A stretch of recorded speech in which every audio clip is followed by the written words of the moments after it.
1 João, capítulo de número 1, versículo, eu vou ler aqui o versículo de número 7, mas o meu foco é no versículo 9, tá bom? Mas eu vou ler aqui do versículo 7, só para nós contextualizarmos o texto que nós vamos basear a mensagem.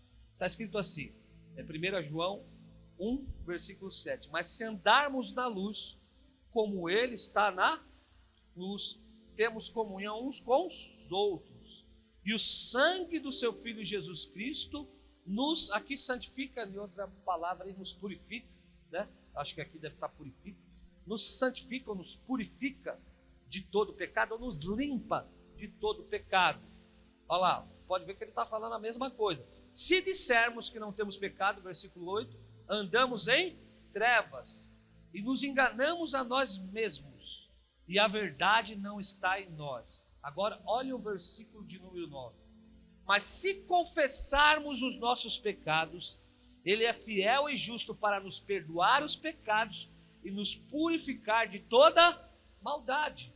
Versículo 10. Se dissermos que não pecamos, andamos em trevas, na minha tradução, e fazemos-nos mentiroso, e a sua palavra não está em nós. Só o versículo, capítulo 2, versículo 1, para encerrar. Filhinhos meus, estas coisas vos escrevo para que não pequeis.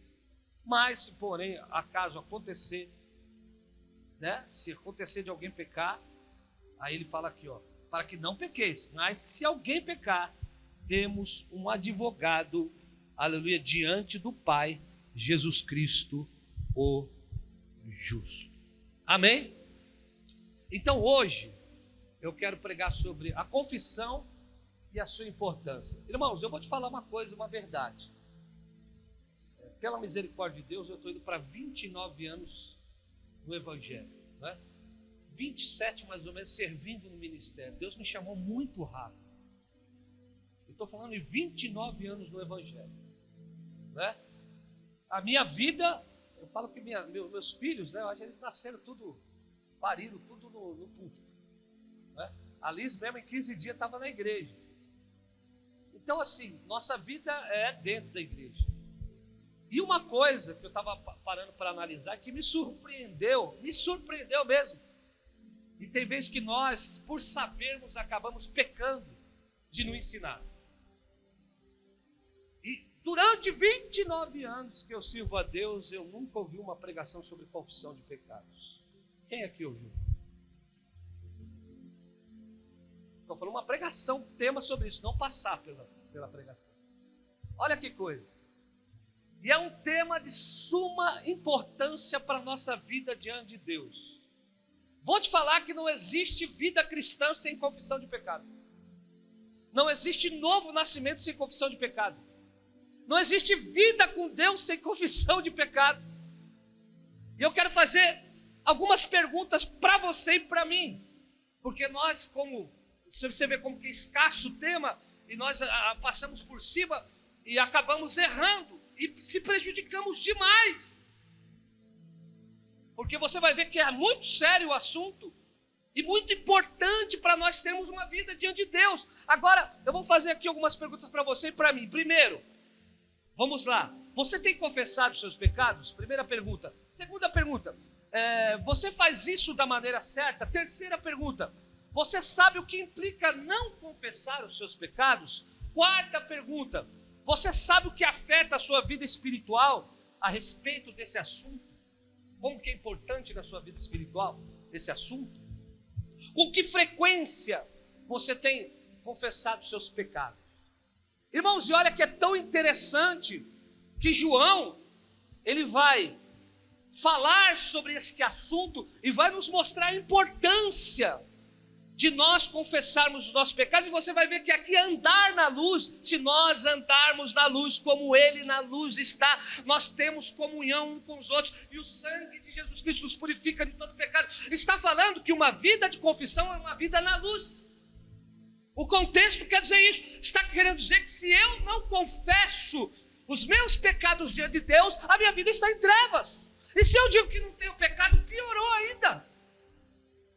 Então veja bem, está falando que andar na luz aqui é expor a minha vida diante do reino espiritual, e trazer tudo à tona diante de Deus, para que nada esteja escondido, porque tudo que não é confessado à luz continua nas trevas. Repita assim comigo: tudo que não é confessado à luz continua nas trevas.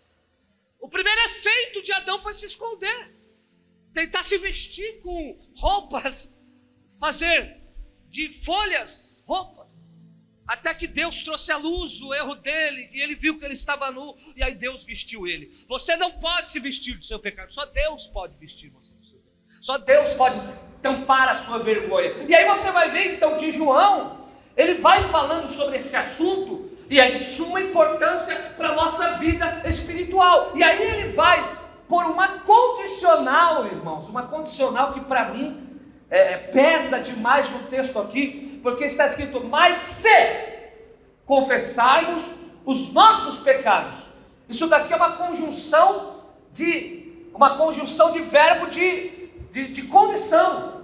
Se eu confessar os meus pecados, então Ele é fiel e justo para perdoar os meus pecados e me purificar. Agora, se confessar, aqui existe uma condição que eu preciso. O que ele quer dizer aqui, ele está dizendo aqui: é necessário você confessar os seus pecados diante de Deus. Porque se você não confessar, nem haverá perdão e nem haverá purificação da maldade, ou purificação do pecado, ou nem libertação desse pecado. Então, é de extrema importância nós entendemos a palavra de Deus, e esse sim condicional, porque, presta atenção, pecado confessado é pecado perdoado. Pecado não confessado é pecado não perdoado. Fala assim: pecado confessado é pecado perdoado. Pecado não confessado é pecado não perdoado. Então, vamos lá. Por que é importante, apóstolo, confessar o pecado? Em primeiro lugar, Romanos 6, versículo 23, que todo pecado ele tem uma paga, um salário. Alguém pensa que não, eu pequei, não pegou nada, não tem efeito nenhum isso daí. Não, todo pecado ele gera uma coisa e não gera coisa boa. Porque o salário do pecado é o quê? A morte. Significa o quê? Que quando você peca, qual que é a paga? Salário aqui é paga. Eu pequei, eu tenho direito a receber o quê? Morte. E morte aqui é o quê? Morte espiritual também, e morte eterna, inferno. Então, ou seja, quem peca tem um salário. Ou seja, não tem como mesmo você pecar e falar: não dá pra, eu não vou sacar o salário de pecado. Não, pecou, já ganhou um prêmio, ou seja, já ganhou o salário de tal. E um mestre meu de teologia falou algo que eu concordei com ele extremamente. Ele disse: toda vez que nós pecamos, algo de Deus morre em nós. Porque o pecado, irmão, não existe nada de bom, nada de engraçado, nada que vai edificar, nada que vai somar na tua casa, família, vida, seja o que for, no pecado. Pecado é pecado, e pecado te afasta de Deus, ele é mortal, ele é terrível, ele é tão terrível que levou Cristo à cruz. Ele é tão nocivo, tão terrível, que Cristo morreu na cruz por causa dele. Então, ou seja, o problema da confissão é o seguinte: que quando você peca, você está debaixo de condenação, está debaixo de sentença, está debaixo de um juízo. Assim como alguém comete um crime diante da lei, ele tem que pagar diante da justiça, assim também quem peca tem que pagar o seu pecado. Agora, quem vai poder pagar o seu pecado, já que é a morte?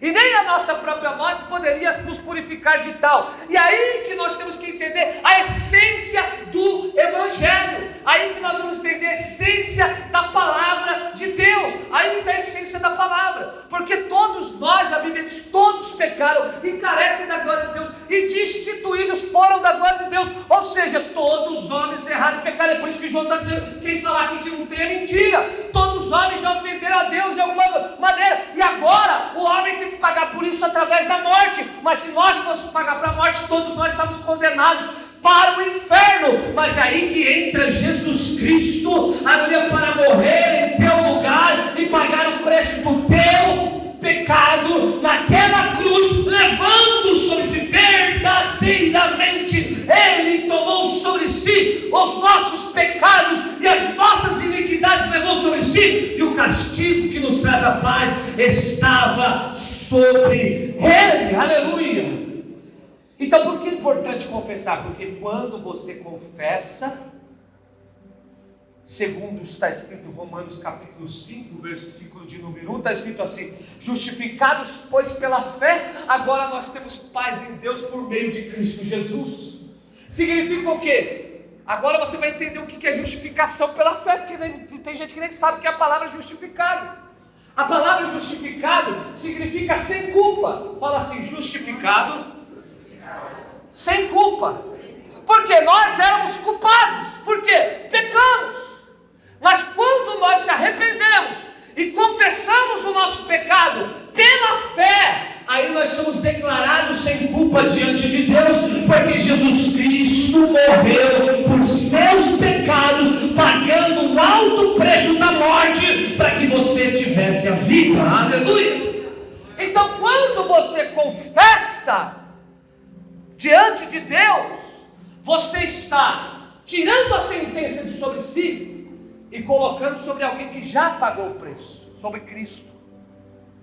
Então, quando você confessa, você vai diante de Deus e fala assim: eu pequei, errei, falhei, mereci a morte, mas o teu filho já morreu por mim. E aí que a confissão entra, e é por isso que o sangue de Jesus entra nessa história. Porque quando você confessa, o Pai vai punir o pecado em você, mas Ele olha para Cristo e vê o pecado punido em Cristo. E quando Ele vê o pecado punido em Cristo, e você tendo fé nele, Ele olha para você e fala: eu te declaro sem culpa, porque você está perdoado pelo poder do sangue de Jesus. Quando você não confessa, o peso dessa condenação continua sobre você. Por isso que é importante confessar. Ou você vai pagar o salário para tal. Você vai pagar o preço para tal, e isso não te garante a salvação, só a condenação. E é por isso que nós somos justificados declarados sem culpa. Porque a culpa é um carrasco que mata o homem aos poucos. Então, a primeira importância é isso. Você precisa confessar para que você não pague o preço para tal. Segunda coisa que eu quero que você entenda é: como confessar o meu pecado, apóstolo?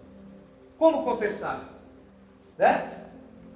Primeiro, apóstolo, eu devo chegar lá para alguém e confessar o meu pecado? Tem casos que sim, depois eu explico rapidamente isso. Casos que sim, casos que não. Nós não vamos instituir um sacerdote para ficar no confessionário, embora é melhor do que a igreja que está hoje aqui. É uma doutrina. Aí a igreja católica faz isso, fica lá o padre do confessionário e a pessoa vai lá e confessa para o padre. É lógico que o perdão não está no poder do padre, mas tudo bem. Mas que é uma boa prática, pelo menos dentro do que se refere à confissão. Mas nós não precisamos. Porque há um só intermediário entre Deus e os homens, e o nome dele é Jesus Cristo, homem, aleluia. 1 Timóteo capítulo 2, versículo 5, há só, aleluia, um intermediário entre Deus e os homens. Então, quando você vai confessar, dependendo da questão, você pode chegar diante de Deus, e você pode falar para Deus, mas é necessário falar. Porque se você falar assim: apóstolo, mas para que tudo isso? Porque o mundo espiritual é mais real do que você pode imaginar. Então, preste atenção. Como confessar os pecados? Primeiramente, diretamente a Deus, pedindo perdão por meio de Cristo Jesus e falando a Ele. Existem casos de pecados que pessoas não conseguem vencer esse pecado, tem dificuldade. E aí, então, ele deve procurar uma pessoa espiritual ou um líder espiritual de extrema confiança, confessar e pedir ajuda em oração, porque ele vai conseguir vencer. Geralmente, é bom marido e mulher se ajudar nessa área. Agora preste atenção. O que é confessar? Agora, deixa eu te falar um negócio. Eu estou ensinando aqui hoje. O que é confessar? Porque muita gente fala assim: não, apóstolo, eu já confessei. Eu fui diante de Deus, dobrei o meu joelho e falei: Senhor, me perdoa pelos meus 1000 pecados. Espera aí. Confissão, a palavra confissão vem de vistoria no grego. É detalhes, é minúcia. Não adianta você chegar para Deus e falar: Deus, perdoa todos os meus pecados. Pecado tem dia, tem nome, tem hora, tem momento, tem jeito. Aí sim, o salmista, depois de confessar todos os pecados, ainda ele lá no Salmo 139, estava numa comunhão muito além da nossa. Aí ele fala: vê se ali tem algum caminho mal, se é alguma coisa que eu não confessei. Mas aí ele já está em outro estágio, já confessou tudo que tinha que confessar. Então, confessar pecados é dar nome aos bois. Vira por um outro lado e fala: tem que dar nome aos bois, viu? Só não vai confessar alto na igreja, que o irmão do lado ouve e espalha para todo mundo, hein? É lá no teu quarto, você e Deus. Então tem que dar nome aos bois. Vou dar um exemplo: roubou um negócio lá e tal, tem que ir diante de Deus, pedir perdão, falar: roubei, fiz isso, fiz aquilo, e papapá, e papapá, e se for arrependimento de verdade, devolver o dinheiro de alguma maneira.